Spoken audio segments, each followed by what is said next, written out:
Nord Kivu, région des Grands Lacs et des volcans, dans l'est de la République démocratique du Congo. Un pays grand comme 4 fois la France, peuplé de seulement 70 millions d'habitants. Depuis des décennies, la région est le sanctuaire de groupes armés qui régulièrement sèment la terreur. Malgré la présence des FARDC, les forces armées congolaises, et depuis 15 ans, des casques bleus de l'ONU.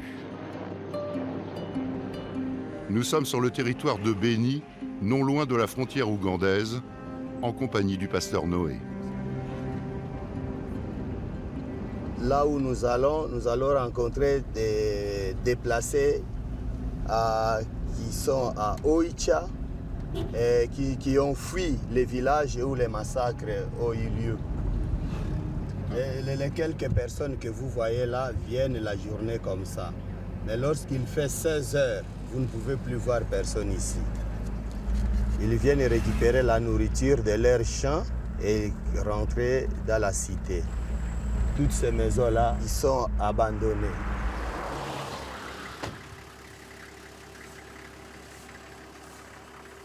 On peut aller dans le village, on peut se promener dans le village? Dans le village, non, c'est dangereux. On ne peut pas entrer, même pas 500 mètres d'ici. Pourquoi? Il y a des bandits là-bas. Il y a des Nalou, il y a des groupes armés qui égorgent les gens dans ces villages. À une cinquantaine de kilomètres de Béni, le chef-lieu du territoire, la bourgade d'Oicha. Nous sommes dans une des écoles de Oicha, où ces écoles hébergent un grand nombre de déplacés de guerre qui ont fui leur village à cause de l'insécurité qui bat plein dans le territoire de Béni. Et ces enfants sont des écoliers qui étudient la journée comme ça, et dans les après-midi, ils libèrent les salles et les déplacés occupent les salles. Maman, Je viens de Moukoko. Dans mon village, ils ont égorgé 5 personnes. Les assaillants sont venus la nuit, tout le monde était encore dehors. Ils ont commencé à égorger les gens, alors on s'est enfui et on est venu ici. Le pasteur Noé a pu constater lui-même l'horreur de ces massacres. Il a même filmé les victimes avec son téléphone. Ici, vous pouvez voir des femmes, des enfants. Ces gens ont été tués à la machette, à la hache, au couteau. Et il y a même des gens dont on a déchiré les ventres et enlevé les enfants là-dedans et les frapper au mur. Les premiers massacres ont commencé en octobre dernier. Depuis, le nombre des victimes ne cesse de s'allonger, plus de 250 à ce jour. Pour le pasteur Noé et les rescapés, aucun doute sur l'origine des coupables. C'est vrai, ce sont des ADF d'origine ougandaise. Ouais. ADF Nalu, l'acronyme des Forces démocratiques alliées, armées de libération de l'Ouganda. Un groupe rebelle né dans les années 1990 en lutte contre le président ougandais Museveni. Sur ces images de propagande, on peut voir leur chef, Jamil Mukulu, un chrétien converti à l'islam. Les ADF sont des radicaux islamistes liés au Shebab somalien. Depuis 2001, ce groupe figure sur la liste des organisations terroristes établies par les États-Unis. Il recrute, voire enrôle de force, aussi bien des Ougandais que des Congolais, avec un discours des plus sommaires. En marchant, vous devez penser à Allah. Vous devez faire la prière de la gâchette. Vous connaissez cette prière? Bien, récitez-la.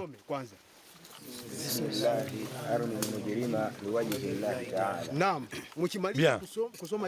Après avoir fait cette prière, rien de mal ne peut vous arriver, parce qu'Allah veille sur vous. Vous devez avoir la foi. Si vous devez mourir, sachez que vous aurez 72 vierges au paradis. Et si vous ne mourrez pas, vous trouverez le bonheur sur terre. Vous ne devez pas avoir peur. Ne jamais reculer. Toujours aller de l'avant en pensant à Allah.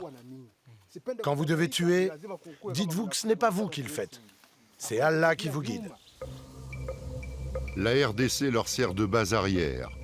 Ils ont longtemps bénéficié de la bienveillance de Kinshasa quand les relations entre la RDC et l'Ouganda étaient houleuses. Aujourd'hui, personne ne comprend la raison de leur soudaine furie meurtrière. Et personne ne comprend pourquoi les casques bleus ne parviennent pas à faire cesser ces massacres.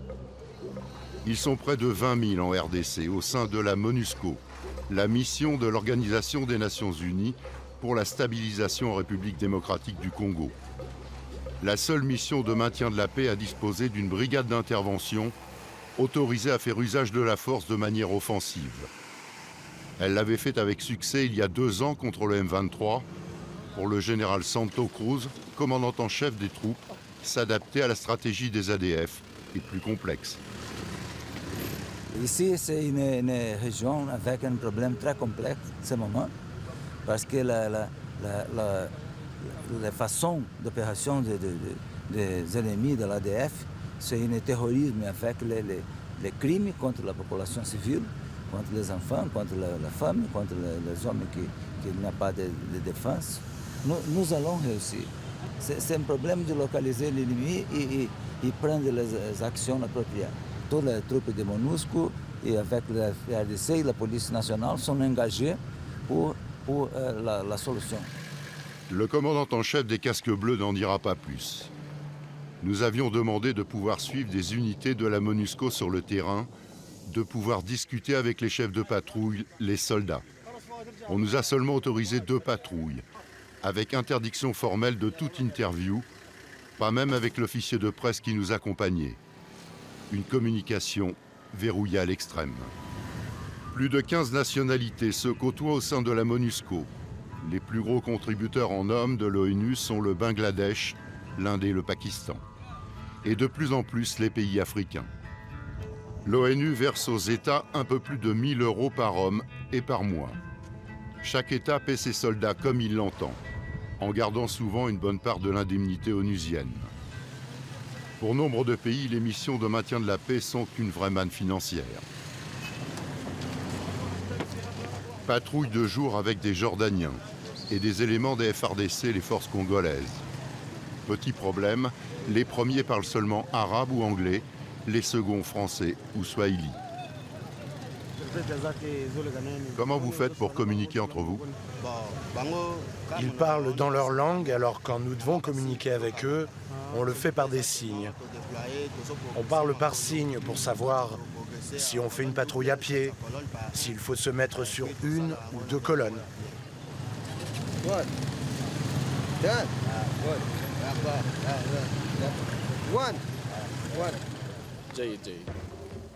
Problème de communication, problème de motivation aussi. Aucun casque bleu venu d'Inde, de Tanzanie, de Jordanie ou d'ailleurs n'est prêt à mourir pour un pays qui n'est pas le sien. Pour combattre efficacement les groupes rebelles, il faut aller au contact, marcher de longues heures dans la brousse, pas vraiment dans les habitudes des casques bleus. Les FARDC s'en plaignent. Entre la MONUSCO et l'armée congolaise, la collaboration n'est pas idéale. Les FARDC n'hésitent pas à s'aventurer en brousse, mais ils manquent de moyens, de discipline et sont payés de façon très irrégulière. Au-delà d'un discours convenu, leur porte-parole, le colonel Angelica, reconnaît qu'avec ou sans la MONUSCO, combattre les groupes rebelles est difficile. Les capacités de nuisance de tous les groupes rebelles sont sensiblement réduites. Leur position importante et stratégique récupérée par le vaillant militaire des FARDC. Alors, nous avons commencé avec la guerre classique. Ils nous ont imposé la guérilla. Nous étions à la hauteur de la guérilla. C'est comme ça que ces rebelles terroristes ougandais de ZADF-NALU utilisent le mode opératoire qu'on appelle terrorisme. Nous sommes en train de nous adapter à ces modes terroristes pour le défier, le neutraliser et le mettre hors d'état de nuire une fois pour toutes. À l'image de la Centrafrique voisine, la République démocratique du Congo connaît depuis son indépendance une histoire chaotique. Coups d'État, guerre civile, dictateurs sanguinaires, Bokassa pour la RCA, Mobutu pour la RDC, corruption généralisée, ces pays pourtant riches en minerais divers et précieux sont dans un pitoyable état de délabrement en matière d'infrastructure et d'administration. Comme souvent dans ses missions de maintien de la paix, l'ONU apporte un support aux deux institutions régaliennes que sont la justice et la police. Ghislain, un magistrat burkinabé, est le responsable de la section justice qui intervient aussi bien auprès des tribunaux civils que, comme ici, militaires. Maman, on dit bonjour. Comment ça va? Nous avons au sein donc, de notre section une sous-unité qui s'appelle donc la cellule d'appui aux poursuites qui est composée d'un panel d'experts internationaux, d'investigateurs, de magistrats, d'enquêteurs qui ont pour but donc, de venir donc, collaborer avec l'auditorat, enfin, les autorités judiciaires militaires spécifiquement, donc contre la répression des crimes graves, notamment ceux qui sont donc liés voilà, au génocide, les crimes contre l'humanité, voilà, etc., etc. On ne nous permettra pas d'en savoir plus. Impossible d'interviewer qui que ce soit, tant au niveau des fonctionnaires onusiens que des autorités juridiques locales. Nous apprendrons cependant que les quelques membres des groupes rebelles arrêtés sont aussitôt conduits à Kinshasa, la capitale, et disparaissent ensuite, le plus souvent. À quoi servent donc ces fonctionnaires internationaux? Essentiellement à rédiger des rapports relevant le dysfonctionnement et les besoins comme ici, avec le directeur de la prison centrale de Béni. La nourriture. La nourriture pour les prisonniers. Pour les prisonniers. C'est ça mon problème. Ils n'ont pas à manger. Du tout. Depuis les 27 juin jusqu'à aujourd'hui. Depuis la suspension de la CICR, qui avait nourri les prisonniers pendant 3 mois. Et comment ils font alors? Bon, on s'est débrouillé avec la famille, avec les églises. C'est ça. Le rôle de la MONUSCO, c'est effectivement de constater, constater effectivement ces genres de situations et puis reporter ça au niveau donc, de la hiérarchie pénitentiaire aussi, hein, notamment des plus hautes autorités gouvernementales, notamment le gouverneur. Ça nous interpelle parce que c'est quand même des êtres humains qui sont là-dedans. Quand on vous dit que voilà, un prisonnier s'évanouit de faim, bon, c'est quelque chose quand même qui doit nous interpeller.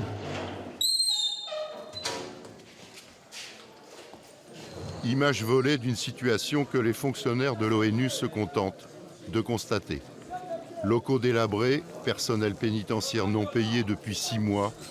En 15 ans de présence des Nations Unies, les rapports se succèdent et rien ou presque ne change.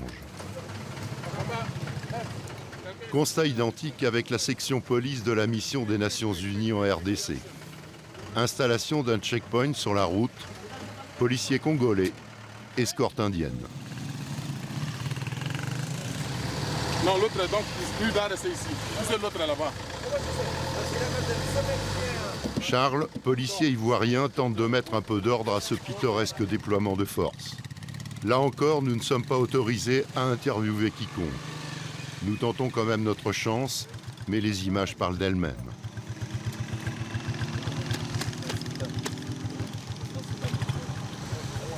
Alors, en règle générale, sur ces contrôles, qu'est-ce que vous recherchez? Armes, munitions, explosifs, tout ce qui est dangereux. Ça vous arrive de retrouver? Bien sûr, bien sûr. Il y a besoin de 3 ici, 3. Papa.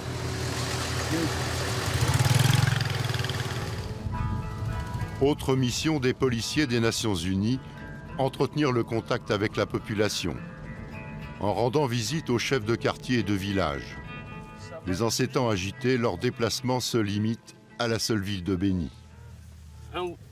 Bienvenue. Merci, merci. Ça va ici? Ça semble aller. Moi, c'est Bruno. Dans ce quartier, à l'évidence, c'est la première visite de la MONUSCO. Votre visite, c'est très important pour nous. Si je peux le compléter, en tout cas c'est très important puisque la population, en majorité, ne maîtrise pas les missions de la MONUSCO. De la MONUSCO aussi. Et la MONUSCO n'est pas toujours souvent à côté de la population. Voilà. Ils passent dans des véhicules ou dans les avions, mais la population ne cause pas avec la MONUSCO. Admettons que vous sachiez qu'il y a des rebelles dans votre quartier. Vous avez un numéro de téléphone où, par exemple, vous pouvez appeler la MONUSCO? Oui, nous avons le numéro vert où ensuite nous faisons des messages officiels que nous amenons à la commune. Est-ce qu'une fois, il vous est arrivé d'appeler sur ce numéro? Oui. Oui, on appelle fois. Ils répondent ou bien ils ne répondent pas? Ils répondent, ils arrivent en tout cas malheureusement avec les légers retards. Oui. Nous sommes au siège de la coordination de la société civile, une sorte de fédération de divers mouvements et associations qu'animent le pasteur Kambale et l'avocat Omar Kavota. L'accord cadre, mais aussi la stabilisation. On appelle souvent la société civile le contrepoids du pouvoir ou les chiens de garde parce qu'elle est là pour voir ce qui ne va pas et dénoncer. Chaque fois qu'un massacre est commis, les deux hommes se rendent sur le terrain pour recueillir des témoignages, prendre des photos et demander des comptes. Ici, il y avait 13 personnes qui étaient égorgées et de l'autre côté, il y avait à peu près 16. Ça fait 30 personnes qui étaient tuées par armes blanches. Et toutes ces personnes-là, c'était en une nuit. Ils avaient commencé ici vers 19h et terminé de l'autre côté vers 23h. Vous réalisez que c'est à plein quartier, bien sûr, le quartier périphérique de la ville de Béni, mais c'est à pleine ville. Ici, on est à même pas à 1 kilomètre ou 2 du quartier général de la MONUSCO. On est tout près de la MONUSCO ici. Pratiquement pas plus que 2 kilomètres, en tout cas. En dépit des tirs, des appels téléphoniques, personne ne vient. Les casques bleus n'arriveront que le lendemain matin. Quand les massacres ont commencé, on s'est caché dans nos maisons. Il y a eu des cris, des tirs. Cela a duré longtemps. Plus tard, on a entendu des bruits de moteurs. C'était les FARDC qui venaient récupérer les corps. Nous avons pris des images à l'occasion des cérémonies funéraires. Là, toute cette population que vous voyez, c'est une population hébétée, attristée des événements. Vous attendez ces cris de détresse de cette population. Une population qui se sent presque abandonnée. Je suppose que la population, elle était aussi très en colère contre les casques bleus. Tout à fait. Les jours qui ont suivi, ils sont allés jusqu'au quartier général de la MONUSCO.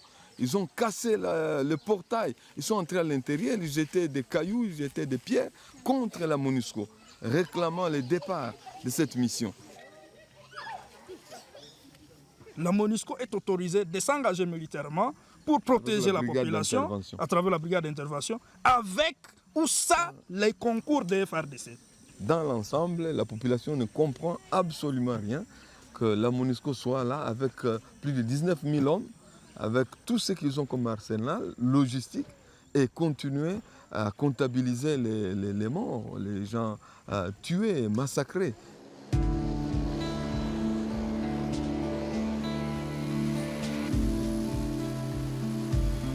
Pour calmer la colère, apaiser les esprits, Martin Kobler, le chef de la mission des Nations Unies en RDC, multiplie les déplacements à Béni.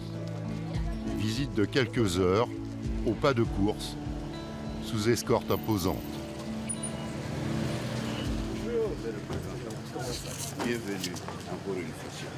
Voilà, toujours avec vous. Toujours avec vous. Martin Kobler, accompagné de l'ambassadeur de Grande-Bretagne, de diplomates français et américains, rend d'abord visite au maire de Béni.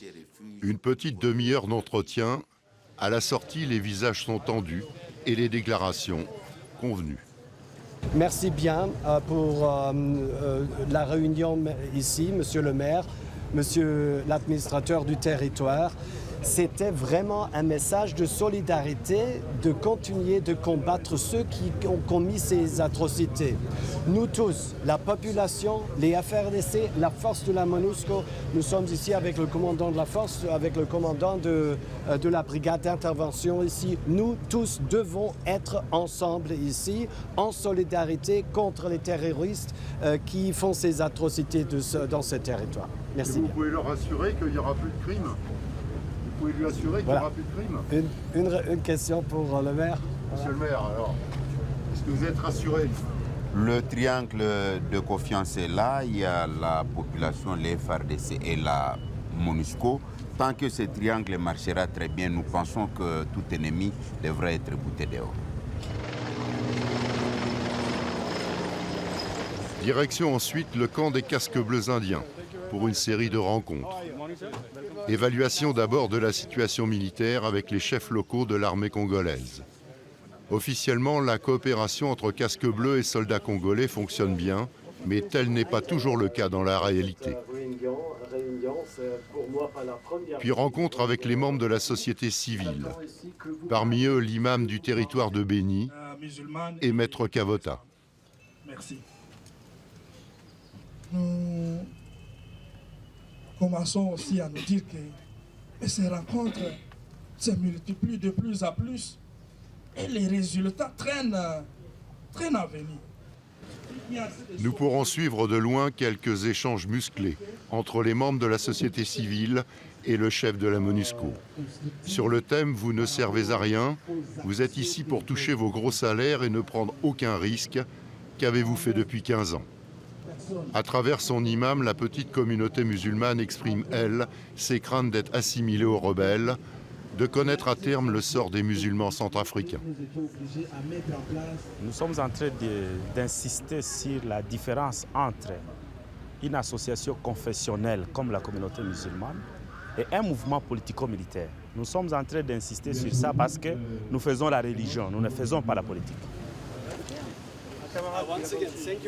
Martin Kobler dit comprendre la colère, les craintes de la population. Et il reconnaît implicitement le peu de résultats de la mission des Nations Unies. Vous avez ici des atrocités que vous ne pouvez pas imaginer. Et c'est pourquoi je comprends la colère, je comprends la frustration. Et c'est aussi notre frustration ici. Nous ne sommes pas ici pour les vacances. Nous avons la force d'intervention, la brigade d'intervention qui a le mandat d'offensivement à combattre les groupes armés. Mais nous avons toujours eu la tâche et l'obligation de protection des civils. Et on peut ouvrir le feu. On peut toujours ouvrir le feu. On peut tuer. Et on peut éliminer les forces négatives s'ils attaquent la population. C'est ce qu'on doit faire. Mais la piste militaire, c'est seulement une piste.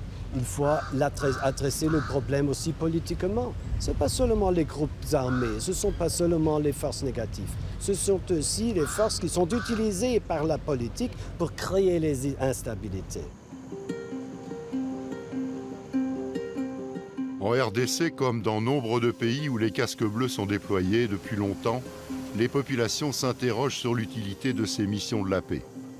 De ces soldats si peu motivés et si peu efficaces. De ces fonctionnaires surpayés au regard des revenus locaux, autour de 7 000 € mensuels, plus les primes, le tout exonéré d'impôts. 1 milliard d'euros de budget annuel, 15 années de présence, le bilan des casques bleus en République démocratique du Congo est tout sauf convaincant. Le mandat de la MONUSCO s'achève fin mars 2015. Il se dit que le mandat pourrait être reconduit, mais avec des moyens réduits, lesquels seraient redéployés en Centrafrique voisine.